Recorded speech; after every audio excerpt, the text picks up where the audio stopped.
আসসালামু আলাইকুম ওয়া রাহমাতুল্লাহি ওয়া বারাকাতুহু।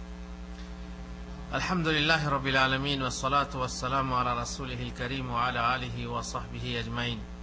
খাবারের আদব সম্পর্কে আমরা দর্স শুরু করেছিলাম এবং কিছু আদব আমরা আগেই জেনেছি। আজকে প্রথম আদব হলো খাবার শুরু করার আগে বিসমিল্লাহ বলতে হবে। তার মানে খাবার দিয়েছেন কে?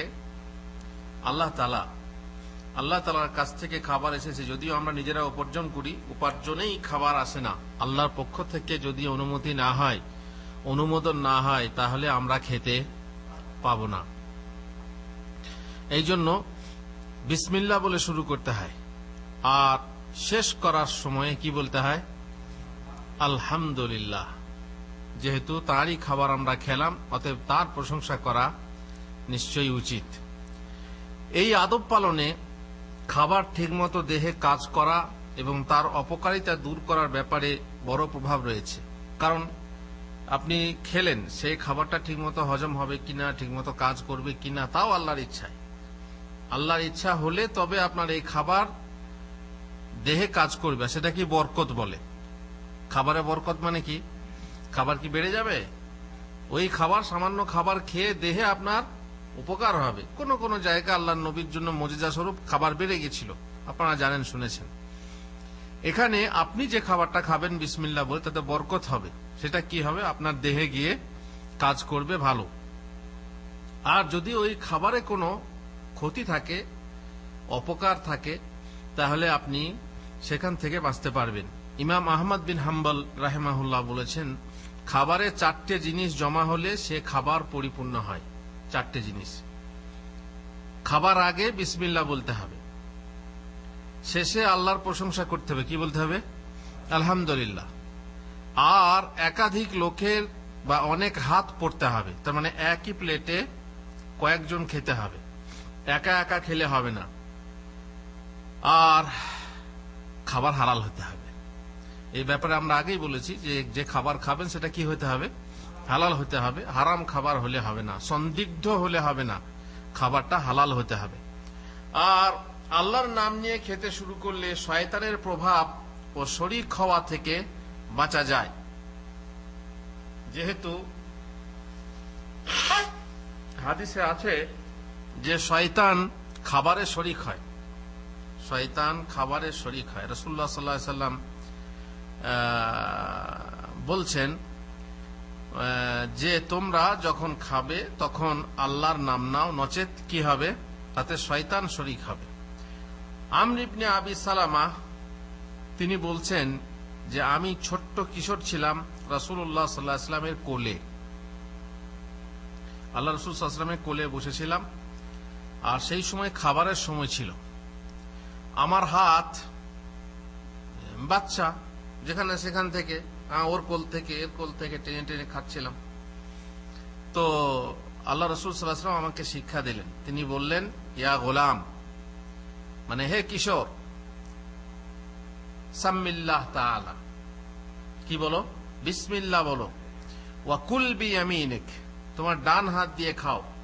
ওয়া কুল মিম্মা ইয়ালিক, তোমার নিজের তরফ থেকে খাও। অবশ্যই এই আদব পরে আমরা বলছি। এখানে আমাদের বিষয় হলো কি? বিসমিল্লাহ, মানে বিসমিল্লাহ বলতে হবে। উনি বলছেন, সাহাবী বলছেন, ফামা জালাত তিলকা তি'মাতি বাদু, তা তখন থেকেই, এই শিক্ষা নেওয়ার পর থেকে আমার এই খানা ছিল। রাসূলুল্লাহ সাল্লাল্লাহু আলাইহি ওয়াসাল্লাম যেভাবে শিখিয়েছেন ওইভাবেই আমি খেতাম। হুযায়ফা বলছেন, কুন্না ইযা হাদারনা মা রাসূলিল্লাহি সাল্লাল্লাহু আলাইহি ওয়াসাল্লাম তাআমান লাম নাদা আইদিয়ানা হাত্তা ইয়াবদা রাসূলুল্লাহ সাল্লাল্লাহু আলাইহি ওয়াসাল্লাম ফায়াদাউ ইয়াদা। বলছেন যে আমরা রাসূলুল্লাহ সাল্লাল্লাহু আলাইহি ওয়াসাল্লামের সঙ্গে যখন কোনো খাবার খেতে উপস্থিত হতাম, তখন আমরা আমাদের হাত খানাতে রাখতাম না যতক্ষণ না রাসূলুল্লাহ সাল্লাল্লাহু আলাইহি ওয়াসাল্লাম প্রথমে রেখেছেন। এখানে একটা আদব দেখেন। আদব হচ্ছে, যখন কোনো মজলিসে খাবেন, একসঙ্গে খাবেন, তখন সেই মজলিসের যিনি বড় ব্যক্তি হবেন, সম্মানিত হবেন, তাকে আগে শুরু করতে হবে। কিংবা যদি আপনি কোনো মেহমানের বাসা যান, কারো বাড়িতে যান, তাহলে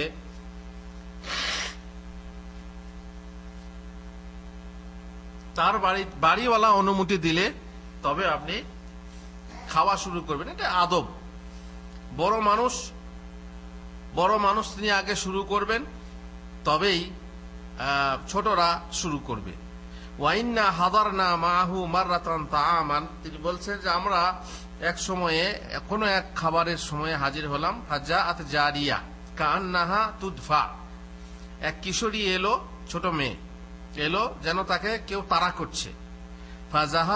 ফাজাহাবাত লিতাদা ইয়াদাহা ফি তাআম, সে তখন তার হাত খাবারে রাখতে গেল। ফাআখাযা রাসূলুল্লাহ সাল্লাল্লাহু আলাইহি ওয়াসাল্লাম বিয়াদিহা, রাসূলুল্লাহ সাল্লাল্লাহু আলাইহি ওয়াসাল্লাম তার হাত ধরে নিলেন। যখনই ওই মেয়েটা খাবারে হাত রাখতে গেল, আল্লাহ রাসূল সাল্লাল্লাহু আলাইহি ওয়াসাল্লাম তখন তার হাত ধরে নিলেন। সুম্মা জা আরাবি, এরপরেই একটা বাদু এলো। আর বাদুরা তো জানেন কেমন, আমাদের দেশে গেঁয়ো মানুষরা কেমন হয়, যারা শিক্ষিত মার্জিত তাদের কথা আলাদা, কিন্তু সাধারণত গেঁয়োরা ওই বাদুদের মতো, এখানকার বাদুদের মতো হয়। বাদু মানে বেদুইন, যারা মরুভূমিতে বাস করে, যারা অত সমাজ বোঝে না, শহর মানুষের সঙ্গে সমাজের আচার আচরণ ভদ্রতা এসব কিছু নেই। তো এসে কান্নামা ইউদফা, এমন ভাবে এলো সে বাদুটা, বেদুইনটা, যেন তাকে কেউ তাড়া করছে। সেও এসেই হাত দিতে লাগলো, খানাতে হাত দিতে গেল। রাসূলুল্লাহ সাল্লাল্লাহু আলাইহি ওয়াসাল্লাম তার হাতটাও ফাআখাযা বিয়াদিহি, তার হাতটাও ধরে নিলেন। ফাকালা রাসূলুল্লাহ সাল্লাল্লাহু আলাইহি ওয়াসাল্লাম, তারপরে রাসূলুল্লাহ সাল্লাল্লাহু আলাইহি ওয়াসাল্লাম বললেন, ইন্না শাইতানা ইস্তাহিল্লু তাআমা আল্লা ইযকারা ইসমুল্লাহি তাআলা আলাইহি, শয়তান সেই খানাকে হালাল করে নেয় যে খানাতে বিসমিল্লাহ বলা হয় না। এখানে বোঝা গেল কি, যে বিসমিল্লাহ না বললে খানাতে আপনার কে অংশী হবে? শয়তান। যেমন আপনারা শুনেছেন বিসমিল্লাহ না বললে মিলনে শয়তান কি হয়? অংশী হয়। এইভাবে আল্লাহর নাম নিলে শয়তান কি হয়ে যায়? দূরে সরে যায়। ওয়াইন্নাহু জাআ বিহাযিহিল জারিয়া, শয়তান এই মেয়েটাকে নিয়ে এলো লিয়াস্তাহিল্লা বিহা, যাতে করে এর মাধ্যমে খানাটা হালাল করে নিতে পারে, খানাটা খেতে আমাদের সাথে খেতে সক্ষম হতে পারে। ফাআখাযতু বিয়াদিহা, কিন্তু আমি তার হাত ধরে নিলাম। আসলে কার হাত ধরলাম? শয়তানের হাত। ফাজাআ বিহাযাল আরাবি, অতঃপর এই বধূকে নিয়ে এলো এখানে, যাতে করে লিয়াস্তাহিল্লা বিহি, তার মাধ্যমে এই খানা হালাল করে নেয়। ফাআখাযতু বিয়াদি, আমি তার হাত ধরে নিলাম। ওয়াল্লাযী নাফসি বিয়াদিহি, আল্লাহর কসম করে বলছি যার হাতে আমার প্রাণ আছে, ইন্না ইয়াদাহু ফি ইয়াদি মা ইয়াদাইহিমা, তাদের যে হাত দুটো আমি ধরলাম সেটা আসলে কার হাত? শয়তানের হাত। তাদের হাতের মাধ্যমে আমি যেন শয়তানের হাত ধরলাম।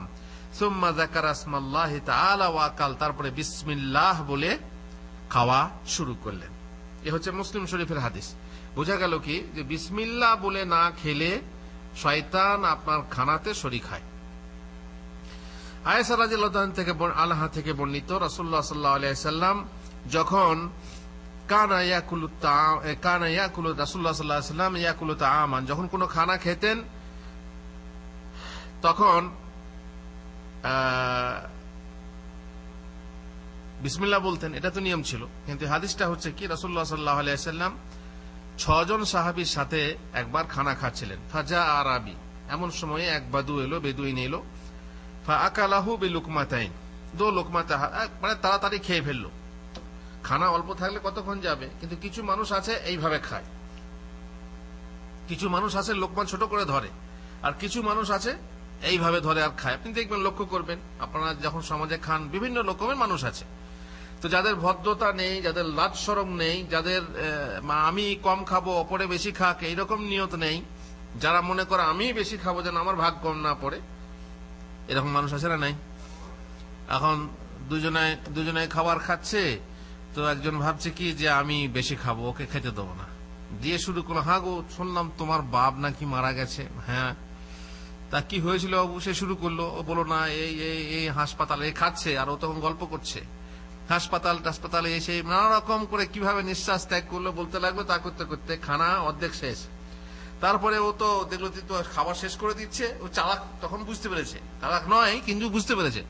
তখন বলছে, হ্যাঁ তোমার নাকি তোমার মায়ের অবস্থা কেমন তুমি বলো। বলে ওই পড়লো আর মরলো। এ চালাক, এ কিন্তু গল্প বলতে গেল না, এ তখন বলছে কি পড়লো আর মরলো, বাস খাও, এর সঙ্গে পারলো না। তো এরকম মানুষ কিছু আছে চালাক, সে চায় যে অপরে কম খাক আর আমি বেশি খাই, কিন্তু আসলে নিয়ম হতে হবে ওয়ায়ুসিরুনা আলা আনফুসিহিম ওয়ালাউ কানা বিহিম খাসাসা, যে সবসময় নিজের উপরে অপরকে প্রাধান্য দিতে হবে। আমি কম খাই, আমার ভাই যেন বেশি খায়। সবসময় আপনি হয়তো একটা মুরগি দেওয়া হলো, সেই মুরগিতে কটা ট্যাং থাকে? 4টা, তাই না? 4টা থাকে না 3টে? 2টো ট্যাং থাকবে। আর 4 জনকে বসিয়ে দেওয়া হয় তো ট্যাং কটা করে ভাগ পাবে? একটা করে পাবে। একটা করে পাবে, আধা করে পাবে না। এখন ট্যাঙ্গের দিকটা যদি সবাই বলে আমি ট্যাং খাবো, তাহলে বুঝতেই পারছেন কিছু মানুষ আছে চট করে আপনার দিকে ট্যাং আছে, ট্যাংটাকে এইভাবে আগে থেকে বাড়িয়ে নিজে নিয়ে নেয়। ফলে হয়টা কি, নিজে ট্যাংটা খায়, আর যাতে অপরের ভাগে না যায় সেই রকম সে চেষ্টা রাখে না। এরকম করলে হবে না, বরং চেষ্টা করতে হবে। এবং এমনও লোক আছে দেখবেন আপনি যে হুজুরের পাত থেকে ট্যাং ছিঁড়ে নেয়, হুজুরের পাত থেকে পর্যন্ত। আর কিছু কিছু মানুষ আছে, অধিকাংশ মানুষ, যারা ট্যাং ছিঁড়ে হুজুরের সামনে নামিয়ে দেয়। তো বহু রকমের মানুষ আছে, বিভিন্ন রকমের আদব কায়দার মানুষ আছে, শিষ্টাচার মানুষ আছে। যাই হোক, এখানে বলা হচ্ছে কি যে 6 জনের সাথে খানা খাচ্ছিল, তখন খাচ্ছে রাসূলুল্লাহ সাল্লাল্লাহু আলাইহি ওয়াসাল্লাম। এমন সময় বাদু এলো, এসে 2 লোকমতেই শেষ করে দিল। ফাকাল রাসূলুল্লাহ সাল্লাল্লাহু আলাইহি ওয়াসাল্লাম বললেন, আমা ইন্নাহু লাউ সাম্মা লাকাফাকুম, মানে ও বিসমিল্লাহ না বলি খেনে খাওয়া শুরু করে দিয়েছিল। এখন রাসূলুল্লাহ সাল্লাল্লাহু আলাইহি ওয়াসাল্লাম বললেন, যদি ও বিসমিল্লাহ বলে খাবারটা শুরু করত তাহলে সবারই জন্য এ খাবার যথেষ্ট হতো। বোঝা গেল কি, বিসমিল্লাহ বলে খেলে খানাতে বরকত হয়। খানাতে বরকত হয় মানে অল্প খেলেই আপনার শরীরে সেই রকম কাজ করে যেমন বেশি খেলে করে। জাবের রাদিয়াল্লাহু তাআলা থেকে বর্ণিত, তিনি বলছেন, আমি রাসূলুল্লাহ সাল্লাল্লাহু আলাইহি ওয়াসাল্লামকে বলতে শুনেছি, ইজা দাখালা রাজুলু বাইতাহ, যখন কোন মানুষ তার ঘরে প্রবেশ করে, স্বগৃহে প্রবেশ করে, বাইরে থেকে এলো, বাজার থেকে এলো, চাকরি থেকে এলো, সফর থেকে এলো, বাড়ি ঢুকলো, বাড়ি যখন ঢোকে ফাযাকারাল্লাহ তাআলা ইনদা দুখুলিহি, কি বলতে হয়? দরজা ঢোকার সময় কি বলতে হয়? বিসমিল্লাহ। ব্যাস, যথেষ্ট। বিসমিল্লাহ, বিসমিল্লাহ বলে দরজা খুলে বাড়িতে ঢোকেন। বাকি আরো আদব আছে, আমরা ইনশাআল্লাহ পরে আলোচনা করব। বাড়ি প্রবেশের কি অনুমতি নিতে হবে, গলা সাড়া দিতে হবে ইত্যাদিতে, সেসব আছেই। কিন্তু এখানে আমাদের কথা হলো কি, বিসমিল্লাহ বলা। বিসমিল্লাহ বলে বাড়ি ঢুকলেন, তারপর বাড়িতে গিয়ে যখন আপনার সামনে খানা পেশ করা হলো, কিংবা আপনি খানা নিজে পেশ করলেন খাবার জন্য, তখন বললেন ওয়াইন্দা তাআমিহি বিসমিল্লাহ। ক্বালা শাইতানু লিআসহাবিহি, শয়তান তো লেগেই আছে মানুষের পেছনে, তাই না? তখন শয়তান তার সাথীদেরকে বলে, তার শিষ্যদেরকে বলে, লা মাবিতা লাকুম ওয়ালা আশা, এ ঘরে তোমাদের থাকারও জায়গা নেই, কেননা বিসমিল্লাহ, ঢোকার সময় বিসমিল্লাহ বলেছে, আর খাবারও জায়গা নেই, বা খাবারেরও খাবার নেই, কেননা খাবার সময়ে কি বলেছে এরা? বিসমিল্লাহ বলেছে। শয়তান তাহলে কি হয়? হার মানে। ওয়াইজা দাখালা ফালাম ইয়াযকুরিল্লাহ তাআলা ইনদা দুখুলিহি, আর বাড়ি প্রবেশের সময়ে যদি আল্লাহর নাম না নেয়, বিসমিল্লাহ না বলে, শয়তান বলে, কালা শয়তান আদরাকতুমুল মাবিত, যাক থাকার জায়গাটা পেয়েছো। তখন সেই ঘরে শয়তান এবং তার চেলা চামুন্ডার বাস হয়। ওয়াইজা লাম ইয়াযকুরিল্লাহ তাআলা ইনদা তাআমিহি কালা আদরাকতুমুল মাবিত ওয়াল আশা, তারপরে ঘরে ঢুকে যদি খাবার সময় বিসমিল্লাহ না বলে, তখন শয়তান বলে, যাক তোমরা খাবারও পেলে আর থাকারও জায়গা পেলে। তাহলে বোঝা গেল যে শয়তানরা খাবারের শরীক হয়, এই জন্য আমাদেরকে সতর্ক হয়ে খানা খেতে হবে। খাবার শুরুতে কেবল বিসমিল্লাহ কিন্তু বলবেন। এতক্ষণ যে আলোচনা করা হলো, বিসমিল্লাহির রহমানির রহিম বলতে হবে না বিসমিল্লাহ বলতে হবে? বিসমিল্লাহ, অনেকে বলে বিসমিল্লাহির রহমানির রহিম, কিন্তু হাদিসে যেটা আছে শুধু কি বলবেন? বিসমিল্লাহ। তার সঙ্গে আর রহমানির রহিম যোগ করবেন না, যেহেতু তার কোনো দলিল নেই। যদি কোথাও একবারও উল্লেখ থাকতো যে কোন জায়গায় আল্লাহ রাসূল বলেছেন বিসমিল্লাহির রহমানির রহিম, তাহলে হ্যাঁ, সমস্যা নেই। কিন্তু প্রত্যেক জায়গাতেই বিসমিল্লাহ আছে, অতএব বিসমিল্লাহ আপনি বলবেন। এখন যদি খাবার শুরুতে বিসমিল্লাহ বলতে ভুলে যান, হঠাৎ করে খেতে খেতে মনে হয় আরে বিসমিল্লাহ বলা হয়নি, তাহলে কি হবে? তাহলে কি মানে সংশোধনের কোনো কায়দা আছে? হ্যাঁ, আছে। কি করতে হবে? রাসূলুল্লাহ সাল্লাল্লাহু আলাইহি ওয়াসাল্লাম বলছেন, ইজা আকালা আহাদুকুম ফালইয়াযকুর ইসমাল্লাহি তাআলা, যখন কেউ খাবার খাবে সেজন্য বিসমিল্লাহ বলে। ফাইন নাসিয়া আন ইয়াযকুরা ইসমাল্লাহি তাআলা ফি আউয়ালিহি, সুতরাং সে যদি শুরুতে বিসমিল্লাহ বলতে ভুলে যায়, ফালিয়াকুল বিসমিল্লাহি, কি বলতে হয়? বিসমিল্লাহি আউয়ালাহু ওয়া আখিরাহু, কিংবা বিসমিল্লাহি ফি আউয়ালিহি ওয়া আখিরিহি।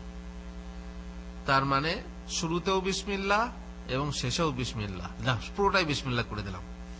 এটা হচ্ছে সংশোধনের উপায়, বুঝতে পারলেন? আচ্ছা, এর উপরে কিয়াস করে কি অন্য কিছু করা যাবে? যেমন উজুর শুরুতে কি বলতে হয়? বিসমিল্লাহ। বিসমিল্লাহ যদি বলে না, ইচ্ছাকৃত না বলে, উজু হবে না। উজু হচ্ছে উজু, গোসল হচ্ছে পবিত্রতার বিধান। এখানেও আল্লাহর নাম না নিলে আপনার উজু হচ্ছে না। কমসে কম বিসমিল্লাহ বলা ওয়াজিব। এখন যদি ভুলে যান, দিয়ে মনে করুন হাত ধুতে গিয়ে মনে পড়লো আরে বিসমিল্লাহ বলা হয়নি, তখন কি বিসমিল্লাহি আউয়ালাহু আখিরাহু বলা হবে? না। এই জন্যেই দেখেন, এই জন্যেই মানে একটার ওপরে অন্যটাকে কিয়াস করা যাবে না। বিউটি বাট, কিন্তু পিউটি পাট বলা যাবে না, ঠিক কিনা? আপনার কাঁঠাল আছে, আমাদের দেশে কাঁঠাল যাদের আছে দেখেছেন, কাঁঠাল পাকাবার জন্য কি করে? ওই কাঁঠালের যেখানে মোটা থাকে, সে মোটাতে কি পিটায়? কি দেয়? ওই যাই হোক একটা কিল বা কাঠ গুঁজি পিটিয়ে দেয়, তাতে কি হয়? কাঁঠাল পাকে। এখন আপনার তরমুজ, এই বড় বড় তরমুজ নিয়ে এসছেন কাঁচা, নিয়ে বলে আমি পাকাবো, দিয়ে গুঁজি মেরে দেন, তখন চলবে? কি হবে তাহলে? নষ্ট হয়ে যাবে, পচে যাবে। তো সেই রকমই যে বিসমিল্লাহ, খাবার শুরুতে বিসমিল্লাহ বলতে ভুলে গেলে মাঝখানে বলা যায় বিসমিল্লাহি আউয়ালাহু আখিরাহু। আপনি যদি বিসমিল্লাহর উপরে কিয়াস করে উজুর সময় বলেন বিসমিল্লাহ আউয়ালাহু আখিরাহু বলে, আমার উজু হয়ে যাবে না। যখনই মনে হবে তখন আপনি ফিরে আবার বিসমিল্লাহ বলে শুরু করেন, তো বেশিক্ষণ সময় লাগে না, তাই না? পানিটা তো এটার উপরে ওটা কিয়াস করা যাবে না। ব্যাস, তাহলে শিখলেন যে কি খেতে খেতে ভুলে গেলে যদি বিসমিল্লাহ বলতে ভুলে যান, তাহলে মাঝখানে মনে পড়লে কি বলতে হবে? বিসমিল্লাহি আউয়ালাহু ওয়া আখিরাহু। খাবার সময় আরো মান্য আদব রয়েছে, খাবার পর আলহামদুলিল্লাহ বলা। এখানে আগে থেকেই বলে দিচ্ছি, খাবার শেষে বলা উচিত, কিন্তু আগে শেষ করে বলে দিচ্ছি শুরুতেই। সেটা হচ্ছে কি, খাবার শেষ হয়ে গেলে কি বলবেন? আলহামদুলিল্লাহ, যথেষ্ট। আপনি যদি আলহামদুলিল্লাহ বলেন, খালাস, যথেষ্ট। কিন্তু যদি আপনি আরো দোয়া করেন তাহলে আরো ভালো। খাবার সময় যেমন বিশেষ করে যদি দুধ হয়, খাবার যদি দুধ হয় তো কি বলতে হয়? আল্লাহুম্মা বারিক লানা ফিহি ওয়া আতইমনা খায়রাম মিনহু। খাবার যদি দুধ হয়, না, এটা হচ্ছে অন্য খাবার, যে কোনো খাবার। আল্লাহুম্মা বারিক লানা ফিহি ওয়া আতইমনা খায়রাম মিনহু। আর যদি খাবার দুধ হয় তাহলে বলতে হয় আল্লাহুম্মা বারিক লানা ফিহি ওয়া জিদনা মিনহু। খাবার দুধ যদি হয় তো বলতে হবে আল্লাহুম্মা বারিক লানা ফিহি ওয়া জিদনা মিনহু। তার মানে আল্লাহ তুমি এতে বরকত দাও এবং আরো বৃদ্ধি করো, বাড়াও। আর যদি খাবার শেষে একটা দোয়া পড়েন তাহলে আপনার পূর্বেকার সমস্ত গুনাহ মাফ হয়ে যায়। সেই দোয়াটা কি? আলহামদুলিল্লাহিল্লাযী আত'আমানি হাযা ওয়া রাযাকানিহি মিন গায়রি হাওলিন মিন্নি ওয়ালা কুওয়া। কার মুখস্থ আছে? কার মুখস্থ? আলহামদুলিল্লাহিল্লাযী আত'আমানি হাযা ওয়া রাযাকানিহি মিন গায়রি হাওলিন মিন্নি ওয়ালা কুওয়া। এটা বললে পরে আপনার আগেকার গুনাহ মাফ হয়ে যায়। আর আলহামদুলিল্লাহিল্লাযী আত'আমানি ওয়া সাকানি, এটা সহিহ না। এইটা অনেকেই পড়ে, কিন্তু এর হাদিস সহিহ না। সহিহ হলো কোনটা? এইটা, আলহামদুলিল্লাহিল্লাযী আত'আমানি হাযা ওয়া রাযাকানিহি মিন গায়রি হাওলিন মিন্নি ওয়ালা কুওয়া। আর ওয়া জাআলানি মিনাল মুসলিমিনের হাদিস সহিহ না। অতএব ওইটা চেঞ্জ করে এইটা পড়েন, সহিহটা মুখস্থ করেন। অন্যান্য আরো দোয়া আছে, যদি আপনারা চান তাহলে দোয়ার বই থেকে মুখস্থ করতে পারেন, তবে যেটা ভালো সংক্ষিপ্ত সেগুলো আপনাদেরকে বলা হলো। সতর্কতার বিষয় যে খাওয়ার পর আল্লাহর প্রশংসা শুকরিয়া আদায়ের উদ্দেশ্যে যে দোয়া পড়বেন তার অর্থ যেন বোঝেন। না হয় তোতা পাখির মতো যদি বলেন তো শুকরিয়া আদায় হবে? হবে না। কারণ আপনি আমার শুকরিয়া করতে এলেন, আদায় করতে এলেন। আপনি যদি নিজেই বুঝেন না যে আপনি কি বলছেন, অবশ্য আল্লাহ তো অন্তর্যামী ঠিকই, কিন্তু আপনাকে তো অন্তরে রাখতে হবে সেই জিনিসটা, যে আমি আল্লাহর শুকরিয়া আদায় করছি। সেই জন্য অর্থটা বুঝতে হবে যে কমসে কম আমি আল্লাহর প্রশংসা করছি যে খাওয়ার পরে। কারণ প্রত্যেক নিয়ামতের প্রশংসা বা শুকরিয়া আদায় করা আমাদের জন্য ওয়াজিব। সুতরাং খাবার একটা বড় নিয়ামত এবং বড় সম্পদ। যে খাবার আল্লাহ তাআলা আমাদেরকে খাওয়ালেন, যে খাবার কত মানুষ খেতে পাচ্ছেন না, সারা বিশ্বে তাকিয়ে দেখুন। এবং আজকাল তো সারা বিশ্ব আয়নার মতো চারিদিকে দেখা যায়, মানুষ খেতে পাচ্ছে না। আর আমরা কত খাবার নষ্ট করছি, ফেলে দিচ্ছি, খাচ্ছি না, খেতে পারছি না। অবশ্য তাদের কাছে পৌঁছানোর ব্যবস্থা থাকলে নিশ্চয়ই পৌঁছে যেতাম, কিন্তু পাচ্ছি না। কিন্তু সেই হিসাবে আপনার শুকরিয়া আদায় করা দরকার যে আপনি কত আরামে আছেন, খাচ্ছেন, আর কত লোক মরুভূমির মাঝে বাস করছে, শুধুমাত্র তাঁবু খাটিয়ে আছে, সেখানে তারা খাবার পাচ্ছে না। কত আপনার স্থূল প্রকৃতির মোটা মোটা ব্যক্তিগুলো কি হয়ে গেছে, শুকিয়ে হাড্ডিতে চামড়া লেগে গেছে। এমন অবস্থা আপনারা নিশ্চয়ই দেখছেন। তো আল্লাহ তাআলার শুকরিয়ার শেষ নেই যে আমরা এই খাবার খেয়ে তার শুকরিয়া আদায় করে যেন আমরা উপকৃত হই। এই কথাই আমরা যেন মনে রাখি খাবারের সময়ে। খাবার খেতে খেতে মাঝে মাঝে অথবা প্রত্যেক লোকমা খাওয়ার শেষে আলহামদুলিল্লাহ বলার কোনো দলিল নেই, স্পষ্ট দলিল নেই। অবশ্যই অস্পষ্ট আছে যে আল্লাহ তাআলা পছন্দ করেন যখনই কোনো পানি খায় আলহামদুলিল্লাহ বলে, যখনই এক লোকমা খাবার খাবে আলহামদুলিল্লাহ। তার মানে এই নয় যে প্রত্যেক লোকমাতে আলহামদুলিল্লাহ বলতে হবে। অবশ্য অনেকের নিয়ম আছে, যেমন দেখবেন আপনারা বহু জায়গায় শুনে থাকবেন যে প্রথমেই খাবার তুলবে বলবে সুবহানাল্লাহ, তারপরে ডান গালে নেবে বলবে আল্লাহু আকবার, বাম গালে নেবে বলবে লা ইলাহা ইল্লাল্লাহ নাকি জানি না, তারপর যখন গিলবে তখন বলবে আলহামদুলিল্লাহ। এইরকম অনেকে বলে থাকে এরকম, কিন্তু এর কোনো দলিল নেই। দলিল থাকলে বলা যেত ও আল্লাহর বান্দা করছে খাওয়ার সময় প্রত্যেক লোকমাতে এইভাবে ডাইনে বাঁয়ে গিললে। তো এরকম দলিল না থাকলে এটা বিদআত হবে। যদি আপনি বাড়াবাড়ি করেন তাহলে বিদআত হবে। মহানবী সাল্লাল্লাহু আলাইহি ওয়াসাল্লাম বলেছেন প্রশংসা করতে, কিন্তু প্রত্যেক লোকমাতে আলহামদুলিল্লাহ বলতে হবে এমন স্পষ্ট দলিল নেই। বললাম অস্পষ্ট দলিল আছে, যেটা বললাম যে ইন্নাল্লাহা লা ইয়ারদা আনিল আবদি আন ইয়াকুলাল আকালা ফায়াহমাদুহু আলাইহা আও ইয়াশরাবা শারবাতা ফায়াহমাদুহু আলাইহা। মানে খাবার ও পানীয় বলতে এটা প্রত্যেক ঢোকের সময় বা প্রত্যেক লোকমার সময় বলতে হবে তা কোনো জরুরি না। এক এক সময়ে খাবার বা পানীয়কে বোঝানো হয়েছে, কিন্তু কেউ কেউ বলেছেন প্রত্যেক লোকমা বোঝা যেতে পারে, কেউ কেউ বলেছে আর কি। তো যদি কেউ বলে প্রত্যেক লোকমাতে আলহামদুলিল্লাহ, আপনি মানা করতে পারবেন না, কারণ এরকম অস্পষ্ট দলিল রয়েছে। কিন্তু সাধারণত যা বোঝা যায় সেটা হচ্ছে এক সময়ের খাবার খাওয়ার শেষে আলহামদুলিল্লাহ বলবেন, এইরকমটাই বেশি বোঝা যায়। বেশ, অন্য একটা আদবে চলুন। সেটা হচ্ছে খাবার যখন খাবেন কোন হাত দিয়ে খাবেন? দুই হাতে খাবেন না এক হাতে? ডান হাতে। এখনই বাদশাহ বলবে হুজুর যদি ডান হাত কারো না থাকে, বলবে না, যদিতে চলে যাবে, তখন কি করবে? সে বাম হাতে খাবে। আর আবার প্রশ্ন করেন যদি হুজুর ডান হাত বাম হাত দুই না থাকে তাহলে কি করে খাবে? পা দিয়ে খাওয়া দেখেছেন? এখন তো ইউটিউবে সব দেখা যায়, পা দিয়ে খাচ্ছে, পায়ে আঙ্গুলে চামচ লাগিয়ে খাচ্ছে। আহা, সুবহানাল্লাহ। তো সমস্যা নেই, যখন আপনি অসুবিধায় পড়বেন তখন ডাইরেক্ট মুখ দিয়ে খান কিংবা পা দিয়ে খান, যেভাবে খান, কিন্তু হাত থাকতে আপনি কি করবেন? ডান হাত দিয়ে খাবেন। কিংবা পান করার সময়ও ডান হাত দিয়ে খাবেন। এখন ডান হাত যদি বিজি থাকে তাহলে বাম হাত ব্যবহার করবেন। যেমন স্যান্ডউইচ খাচ্ছেন, স্যান্ডউইচ ধরা আছে আর এ হাতে পেপসি, কামড় দিচ্ছেন আর পেপসি খাচ্ছেন, চলবে নাকি? ডান হাতটা বিজি আছে আপনার, সেই ক্ষেত্রে কি এরকম চলবে নাকি স্যান্ডউইচটা কামড়ে রেখে তারপরে? এটা ঠিক, তাই না? ব্যাস, মনে করুন এক হাতে চা এক হাতে বিস্কুট, বিস্কুটে কামড় দিচ্ছেন আর চা খাচ্ছেন, তাও চলবে না। বিস্কুটে কামড় দেন ডান হাতে, তারপরে কাপ নিয়ে ডান হাতে খান। আচ্ছা, মনে করুন আপনার হাতটাতে ময়লা বলা ভুল হবে, আপনার খাবার লেগে আছে। খাবার তো ময়লা বলা যায় না, সাধারণত ময়লাই মনে করেন। আপনার হাত কাছে গেলে তখন আপনি গ্লাসটা দেখবেন নোংরা ময়লা, কিন্তু এটা খাবার। তো খাবার হাতে হাত না ধরে যদি আপনি খান তাহলে আপনি বলবেন তা হুজুর এটা নোংরা হয়ে যাবে, অতএব বাম হাত দিয়ে খাই, চলবে? চলবে না। কি করতে হবে? খাবার হাতেই ধরতে হবে। যদি পারেন কায়দা করে এইভাবে ধরতে, তো ভালো কথা, নিচে কিংবা এইভাবে। আচ্ছা, এখানে একটা আদব শিখিয়ে দিই আপনাদেরকে। যখন কোনো মানুষকে পানীয় বা চা দেবেন বা গ্লাস দেবেন পানির, তখন আপনি কি করবেন, কিভাবে ধরে দেবেন, মানে কিভাবে ধরে দেবেন। মনে করুন অনেকে আছে দেখুন গ্লাসের ওপরে এইভাবে ধরে, তাই না?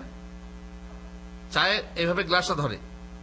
অনেকে আবার 3-4টে গ্লাস নিয়েছে, আঙ্গুল ডুবিয়ে নিয়ে আসে, আঙ্গুল ডুবিয়ে 3-4টে গ্লাস একসঙ্গে এসে নামায় মেহমানকে ঢেল দেয়। এগুলো কিন্তু মেহমান যারা খুব মানে রুচিবোধ যাদের বেশি, তারা কিন্তু মাইন্ড করে, বাধ্য হয়ে খায়। অনেকে খায় না, বললে আমি বাসায় খেয়ে নেবো। খেয়াল করবেন আপনি, সে পানি খায় না, কেন খেলো না আপনি হয়তো বুঝবেন না, কারণ আপনার ওই শ্রেণীর মাইন্ড নেই। এইভাবে 4টে গ্লাস একসঙ্গে ধরে নিয়ে এলেন, তার মানে আপনার আঙ্গুলগুলো ওই গ্লাসের মধ্যে। অতএব এইভাবে গ্লাস ধরে দেবেন না, এইভাবে চা দেবেন না, ঠিক আছে? তেমনি চায় যখন কাপ দেবেন, তখন আপনার কাপের ডাঁট ধরে দেবেন না। এগুলো মেয়েদেরকে বেশি শেখা দরকার, কারণ ঘরের ভিতরে বুঝতেই পারছেন। তো আপনি ডাঁট, চায় যেটা ডাঁট থাকে কাপের, এমন ভাবে ধরবেন যেন সে নিজে ডাঁটটা ধরতে পারে, ঠিক আছে? ওপরে দেবেন না। অবশ্য মহিলাদের আরো অনেক আছে, প্লেট বের করলো, প্লেটে মুড়ি দেবে বা বিস্কুট দেবে, তখন করে কি শাড়ির আঁচল দিয়ে মেহমানের সামনে মুছে দিয়ে, আর শাড়িটা যে তোমার অবস্থা কি, আর যখন পোটা আসে তখনও, তাই না? ছেলেটা কাঁদছে, কি হলো রে, কি হলো রে, হ্যাঁ, আর ওই শাড়িতেই আবার প্লেট মুছে যদি সামনে দেয়, তো নিশ্চয়ই এটা মেহমানের মাইন্ড হয়। কিন্তু অনেক সময় যারা অতটা খেয়াল করে না, সাদাসিধে, তারা দিয়ে দেয়। কিন্তু অনেক সময় মেহমান খায় না, এগুলো আপনার খেয়াল করা উচিত। গ্লাসের ওপরে খবরদার ধরবেন না, এইভাবে ধরবেন না, নিচে ধরবেন, এইভাবে ধরে দেবেন। তারপরে এখানে আরেকটা কথা আছে, যাকে আপনি দিচ্ছেন সে যদি আপনার বড় হয়, তো তার হাতটা উপরে থাকবে, আপনার হাতটা নিচে। এগুলো আদব বলছি আমি, যেন সে তার হাতটা উপরে হয়। এ নয় যে আপনি এভাবে দিলেন তার হাতটা নিচে হলো, ঠিক আছে? বেশ, এখন খাবারের সময়ে মনে করুন আপনি আপনার যে খাবারের হাত এইভাবে যে গ্লাস ধরেন, তো অন্য মাইন্ড করবে। তাহলে পারলে পরে এইভাবে ধরেন, আর না হয় এইভাবে ধরেন, যে খান, যাতে নোংরা না হয়। আর যদি ওয়ান টাইম হয়, দুঃখের কথা যে ওয়ান টাইম যারা ব্যবহার করে তারাও আবার বাম হাতে খাচ্ছে, ফেলে দেবে গ্লাসটা ব্যবহার করে। এইখানেই বলছি তো, ওয়ান টাইম ব্যবহার করছে, যে গ্লাস ফেলে দেবে, মানে প্লাস্টিকের গ্লাস, সেই গ্লাস ব্যবহার করার জন্য নোংরা করবে না, গ্লাসটা ফেলে দেবে কিন্তু নোংরা করবে না। আর ওটা ফেলে দিতে হবে, নোংরা হলে তো কি হলো, আপনি তো খাবেন আর কেউ খাবে না। এখন মুশকিল হচ্ছে একটা গ্লাসে বিভিন্ন লোক খায়, তাহলে সমস্যা আছে। সেই ক্ষেত্রে আপনি খেয়াল করবেন, হয় এইভাবে ধরবেন, আর না হয় এইভাবে, তাই না, যাতে করে ময়লা না হয়। আর অনেকে ময়লা হওয়ার ভয়ে বাম হাতে খায়, আর না হয় বাম হাতে নিয়ে ডান হাতে, আর না হয় এইভাবে নেয় দিয়ে এইভাবে পান করে। যদি গ্লাস ভারী হয় তাহলে আপনি বড় জোর এইভাবে ডান হাতে নিয়ে, আপনি যাতে পড়ে না যায় এইভাবে সাহায্য নিতে পারেন, ঠিক কিনা? কিন্তু এইভাবে না। অনেকে বাম হাতে নিয়ে ডান হাতে, কেবল ডান হাতে ঠেকা, এইভাবে না। এটা কি করে হলো? এটা তো হলো না, এটা তো বাম হাতেই হলো, তাই না? কিন্তু ডান হাতে নিয়ে যদি পড়ে যাওয়ার ভয় থাকে, তাহলে এইভাবে একটু সাহায্য নিতে পারে, সমস্যা নেই। ডান হাতে যেন মোট কথা আপনার কি হয়, পান করা হয় এবং খাওয়া হয়। এটাই হচ্ছে রাসূলের নির্দেশ, যে দুই হাতে ধরতে হলো, একটার পর একটা ডান হাতে নিয়েই খান, বাম হাতে খাবেন না। কেননা রাসূলুল্লাহ সাল্লাল্লাহু আলাইহি ওয়াসাল্লাম বলেছেন, লা ইয়াকুলান্না আহাদুম মিনকুম বিশিমালিহি ওয়া লা ইয়াশরাবান্না বিহা, কেউ তোমাদের মধ্যে কেউ যেন নিজের বাম হাতে না খায় আর না পান করে। ফাইন্না শাইতানা ইয়াকুলু বিশিমালিহি ওয়া ইয়াশরাবু বিহা, কারণ শয়তানের মতো আমাদের হওয়া উচিত না। শয়তান বাম হাতে খায় এবং পান করে। অতএব শয়তানরা খেলে, অনেকে বলতে যান তো সে অহংকার দেখায়, বাম হাতটা দোষ কি, বাম হাতটা কি করলো, বাম হাতটা ক্ষতি কি, বাম হাতটা কি হাত নয়, বলে না তা ঠিকই। কিন্তু আপনি যখন পায়খানা সাফ করেন তখন ডান হাতে করেন কেন? ডান হাতটা কি দোষ করলো, কি ক্ষতি করলো, ডান হাতে করেন না? বলুন, আপনি যখন নোংরা সাফ করেন তখন বাম হাতটা কেন দেন? আপনি যখন নাক পরিষ্কার করেন ডান হাতটা কেন ব্যবহার করেন না? কি করলো, কি দোষ করেছে ডান হাতটা? সুতরাং আল্লাহ রাসূল সাল্লাল্লাহু আলাইহি ওয়াসাল্লামের নিয়ম ছিল যে ভালো জিনিসের জন্য ডান হাত ব্যবহার করা, আর যেগুলো নোংরা, খারাপ, গন্ধ ইত্যাদি, দুর্গন্ধ ইত্যাদি, তার জন্য কি হাত ব্যবহার করা? বাম হাত ব্যবহার করা। এটাই হচ্ছে শিষ্টাচার, ইসলামী শিষ্টাচার। যাতে করে দুর্গন্ধ হলে পরে আপনি পায়খানা সাফ করেন, যেমন পায়খানা সাফ করেন, পায়খানা সাফ করার সময় যেন খাবারে আপনার এখন নেই তো আলাদা কথা, তাদের তো খেতেই হবে ওতেই, আর সাফও করতে হবে ওতেই, কিন্তু আপনার আছে মাশাআল্লাহ দুটো জিনিস, তখন আপনি ভালোর জন্য এটা ব্যবহার করেন আর খারাপের জন্য বাম হাতটা ব্যবহার করেন। শয়তান কিন্তু বাম হাতে খায় এবং পান করে। নাফে বর্ণনাকারী তিনি আরো দুটো কথা বেশি বলতেন, ওয়ালা ইয়াখুজ বিহা ওয়ালা ইউতি বিহা, বাম হাত দিয়ে কিছু দেবে না আর বাম হাত দিয়ে কিছু নেবেও না। কিন্তু যদি যদি যদি হয় যে বিজে আছে ডান হাতটা, আলাদা কথা। এখন ডান হাতে আপনার কি মনে করুন ভারী জিনিস আছে, যদি আপনি পারেন বাম হাতে বদলে নিয়ে তারপরে ডান হাত দিয়ে দেন এবং নেন, আর যদি না পারেন তাহলে বাম হাত দিয়ে নিতে হবে, দিতে হবে, আলাদা কথা। মোট কথা যথাসম্ভব আপনি ডান হাতে খাবেন, ডান হাতে পান করবেন, ডান হাতে দেবেন, ডান হাতে নেবেন। বর্ণনাকারী নাফের ইবনে উমারের ইনি স্বাধীনকৃত দাস ছিলেন, তাবিঈ ছিলেন নাফে, তিনি এই কথা দুটি বাড়তি করেছেন এবং এটা হাদিস সম্মত। উমার ইবনে আবি সালামা বলেন, ওই যে হাদিসের যেটা পূর্বে গেল যে আমি রাসূলুল্লাহ সাল্লাল্লাহু আলাইহি ওয়াসাল্লামের কোলে ছিলাম, তখন খাবার সময় আমার হাতটা পাত্রে যেখানে সেখানে পড়লে তিনি আমাকে বলেন, ওহে বৎস, আল্লাহর নাম নাও, তোমার ডান হাত দিয়ে খাও। তার মানে ডান হাত দিয়ে খাওয়া হচ্ছে ওয়াজিব। একদা এক ব্যক্তি আল্লাহ রাসূল সাল্লাল্লাহু আলাইহি ওয়াসাল্লামের নিকট বাম হাত দিয়ে কিছু খাচ্ছিল, তিনি তা লক্ষ্য করে বললেন, তুমি ডান হাত দিয়ে খাও। এই দেখেন যারা অহংকার করে বলে কি মুশকিলা, বাম হাত দিয়ে খেলে মুশকিলা, কি ক্ষতি কি, তখন অহংকার যদি কেউ করে তখন সে অহংকারের সাথে আল্লাহ রাসূলকে বললো আমি পারি না,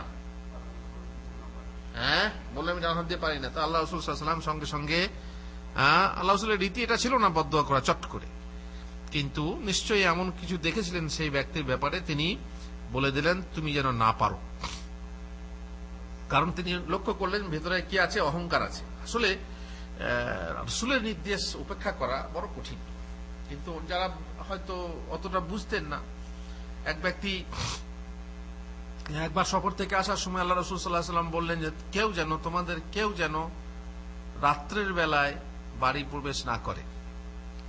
এই যুগে তো বুঝতেই পারছেন, হ্যালো আসছি, তারপরে তো আমরাই যখন প্রথম এই সৌদি আরব আসি, তখন বড় জোর আমাদের গ্রামের বাস স্ট্যান্ড পর্যন্ত বাড়ির লোক বা গ্রামের লোক যেত, ঠিক কিনা? আবার নামার সময়ে খবর পেত কখন, নামার পরে। আমার মনে আছে, আমার মেয়ে যখন প্রথম হয়, আমি যখন বাস স্ট্যান্ডে নামি, বাস স্ট্যান্ডে নেমে লোককে পাঠাই যে আমি এসেছি। তার মানে এখান থেকে প্লেনে গেছি দিল্লি থেকে ট্রেনে গেছি বর্ধমান থেকে বাস ধরে গ্রামের বাস স্ট্যান্ডে নামছি, তখন কেউ জানে না যে আমি আসছি, পাঠিয়েছি। আর এখন এখান থেকেই খবর যে কখন আসছে, আর তার জন্য লোক আসছে কোথা, এয়ারপোর্ট পর্যন্ত। যুগ পাল্টে গেছে, জামানা পাল্টে গেছে। তো মোট কথা হলো যে আমরা কি বলছিলাম, ডান হাত দিয়ে খাওয়ার কথা, ডান হাত দিয়ে খাওয়ার বলা হলো যে তুমি খাও, সেগুলো আমি পারি না। তখন আল্লাহ রাসূল সাল্লাল্লাহু আলাইহি ওয়াসাল্লাম কি করলেন, তুই যেন না পারিস। তো ওইরকম সফর থেকে আসছিলেন, তাকে বলা হলো যে তুমি রাতের বেলায় যেও না, খবর নেই তো, টেলিফোন করার সময় নেই, তো তিনি বললেন যে কেউ যেন রাতের বেলায় না যায়, কিন্তু এক লোক মানলো না, চলে গেল রাতের বেলায়, গিয়ে ঘরে গিয়ে দেখছে তার স্ত্রীর সাথে অন্য পুরুষ রাত্রি যাপন করছে। এটা কিসের জন্য?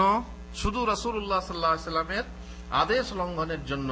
এটা মানে কারেন্ট শাস্তি, এটাকে বলা হয় কারেন্ট শাস্তি। আল্লাহ রাসূলের হুকুমকে অমান্য, তুচ্ছ করা না, চলবে না। তো এখানে এই লোক যখন বললো যে আমি পারি না, অত পারি না, অনেকে বলে না অত পারি না, এটা করো, অত পারি না, অনেকে অহংকার দেখিয়ে বলে অত পারি না। আল্লাহ রাসূল সাল্লাল্লাহু আলাইহি ওয়াসাল্লাম বললেন তুই যেন না পারিস। আর সঙ্গে সঙ্গে হলো এমন অবস্থা হলো, সে আর জীবনেও ডান হাত মুখের দিকে তুলতে পারেনি। আল্লাহুল মুস্তাআন। যার ডান হাত নেই অথবা ব্যবহার করার ক্ষমতা নেই, সে নিরুপায় হয়ে বাম হাত ব্যবহার করবে, যেমন আগেই বলে দিলাম। এখন অন্য একটা আদবের কথা বলে আমি শেষ করে দেবো, সেটা হচ্ছে কি, খাবার যদি এক শ্রেণীর হয়, পাত্রের এক ধার থেকে খান। খাবার এক শ্রেণীর মানে ভাত তো ভাতই, মানে একটা পাত্রে ভাতই আছে। আর যদি এমন হয় যেমন আমাদের কি বলে ওটা, যে খাবারের আগে ভাতের আগে যেটা দেয়, সাধারণত বিয়েতে ভাতের আগে যেটা দেয় সেটা কি, নাস্তা যেটা, তো একটা প্লেটে মনে করুন আঙ্গুর আছে, আপেল আছে, তারপরে মিষ্টি আছে, মিষ্টি আবার অনেক রকমের আছে, তারপরে নোনতা আছে, হ্যাঁ, নমকিন আছে, চানাচুর আছে, সাজিয়ে দিয়েছে ভাই। তখন তার এক হাত থেকে খাওয়া যাবে না, তাহলে তো আপনি শুধু চানাচুরই খাবেন, আর উনি শুধু মিষ্টিই খাবেন, আর উনি শুধু আঙ্গুরই খাবেন না, তা না। তখন কিন্তু এই আদবটা না। আদবের উদ্দেশ্য হলো যখন খানা একটাই কিংবা মুরগি একটাই, তখন আপনি আপনার তরফে যেটা পড়েছে, ট্যাং খান, আর যদি আপনি অপরকে দেন তো ভালো কথা, কিন্তু আপনার ভাগে যেটা পড়েছে আপনি খেতে পারেন। আমার ভাগে ডানা পড়েছে, আমাকে ডানা খেতেই হবে। আমার ভাগে বুক পড়েছে, আমাকে বুক খেতে, এ নয় যে প্লেটটা ঘুরিয়ে দেবো কিংবা হাতটাকে এইভাবে দেবো। আমি আপনাদেরকে একটা গল্প বারবার বলি, আর বলার জন্য আমি ইউটিউবে দেওয়ার জন্যই বলছি আবার। ওমরার সফরে এক ভাই আমার সঙ্গে ছিলেন, 2 সৌদি আর আমি আর সে, 4 জন এক প্লেটে বসলাম। 4 জনে রোবো মানে একের চার করে ফাহাম, সবাইকে ওইভাবে দেওয়া হয়েছে। আমরা 4 জন বসে আছি, খাচ্ছি। এবারে সবাইকে ভাগ করে দেওয়া হয়েছে একই প্লেটে। সে বেচারি ওই যে বদুর মতো হাফ হাফ করে খেয়ে শেষ করে দিল।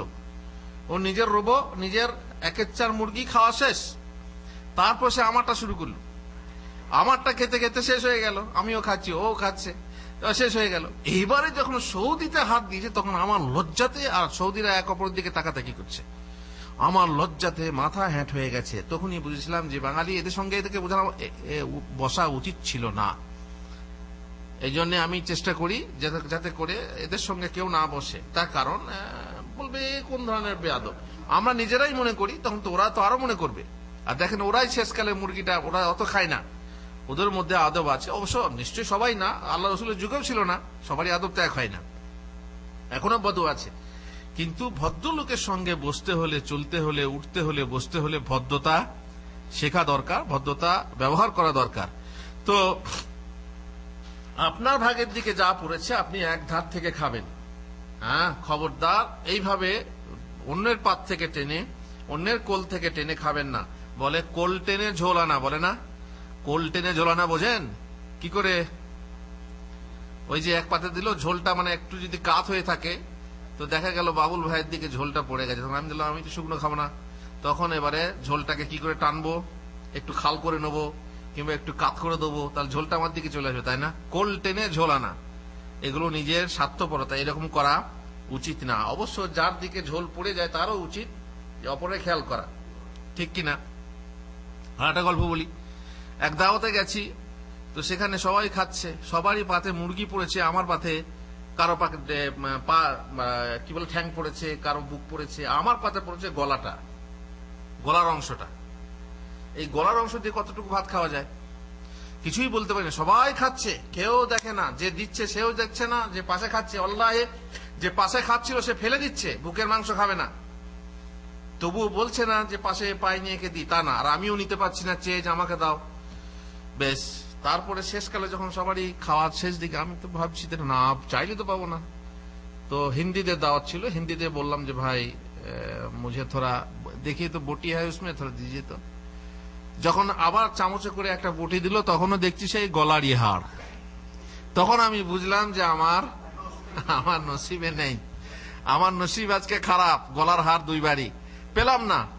আর যে দিল সেও খেয়াল করলো না, আশেপাশে কেউ খেয়াল করলো না। এগুলো অন্যায়। আপনি একজনকে দাওয়াত দিয়েছেন, সে কি খাচ্ছে, কি দিচ্ছি, এগুলো আপনার খেয়াল করা দরকার। কিন্তু যদি না পাওয়া যায়, তাহলে আপনি অপরের ভাগ থেকে নেবেন, এটাও ঠিক না।